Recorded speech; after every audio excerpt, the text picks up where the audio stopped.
Hello guys and welcome to Dr. Niki's tutorials. In this video we are going to learn how to create shapes, different shapes in the Adobe Photoshop. So let's get started. Let's open Photoshop and here is our project, and right here in the tools you may find down here there is the rectangle tool, and there are also many other tools. There's the rounded rectangle tool, there is the ellipse tool.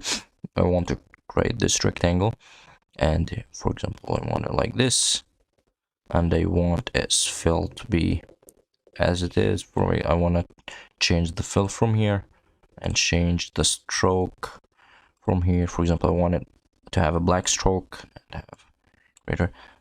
And yeah, as you can see, now I created a shape. Let's create a circle, for example. This is ellipse, as you can see. And yeah, the same settings, same thing, you can change them from here.